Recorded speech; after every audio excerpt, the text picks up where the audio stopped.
There is a perception in this country among certain circles that the U.S. has withdrawn from its role as a major superpower. What is the sense in Europe about America's position in the world today? I'm afraid it's not only in the United States that there is that perception. I'm an Atlanticist. And sometimes I'm accused in Europe to be too much Atlanticist, but I'm an Atlanticist. I believe we need a strong relationship between the European Union and the United States. And one of the points I really regret, I think the last years, we have not always seen that, which is a pity. Because if there is someone who is really popular in Europe, it's President Obama. I said it, by the way, several times. We had many meetings. And I told him about how popular he said. And he said, I'm sure I'm much more popular in Europe than the United States. And it's true. It's true. But to be honest with you, I think that intuitive, that instinctive, transatlantic spirit that we had before is disappearing. Probably because the transatlantic spirit was much linked to the Cold War. But I think we should not have this transatlantic spirit dependent on the Cold War. But it should positively come from common values. The values of open societies and open economies. That's why, for instance, I was so proud to launch with President Obama the negotiations for the TTIP, the Transatlantic Trade and Investment Partnership. But the United States decided to give priority to TPP. Great. I mean, we have nothing against TPP. We believe it's good. But TTIP is much more important than TPP. If we conclude a transatlantic trade agreement with the United States, it will be by far the biggest trade agreement ever. Because in spite of everything people say, the most important economic relation in the world is still, in trade and investment terms, the relationship between the United States and Europe. So I'm a pro-Atlanticist, you see. Now, my answer to you is that today, there is a perception that the United States are somehow in retreat. That's the perception in Europe.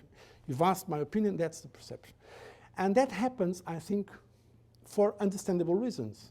Because Iraq was considered to be a failure. And I know well, because I was part of that decision too. I was one of those prime ministers that supported the United States, going through a very important risk at home.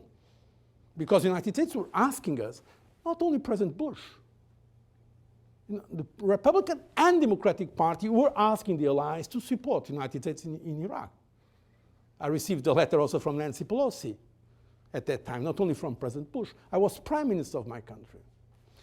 And so after what happened in Iraq, there is a kind of inhibition, a kind of reluctance to project power in the United States. Basically, President Obama was elected in an anti-Bush platform. And so that's the point, and that's difficult today. Because the United States have been announcing we are going to withdraw from Afghanistan to Iraq. And if you have understood that it was not good what happened before with Iraq, certainly the United States going out is also not very good either. And that's the problem today. And we are in this moment of transition where, for instance, if you ask the countries of the Arab countries, the Gulf countries, and I've been in that region a lot, they are not completely sure what the American policy is. We may like or not Mr. Putin, but people know what policy is. He wants to keep Assad or the regime. That is his policy. What is our policy? Not only American, European policy. What is our policy? We have said we don't want Assad. Assad must go, but we have not really an alternative. That's the reality. This is the difficulty of the situation. Not only the American difficulty, it's a Western difficulty in general.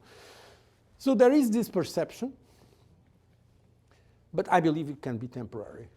And I believe we can create the conditions for the United States that are still the biggest power in the world, certainly the most important defense power, military power in the world, and technological, the number one in the world, to become more self-confident, and also for Europe also to do more, because I was answering your question, but Europe, in fact, should do much more in terms of defense.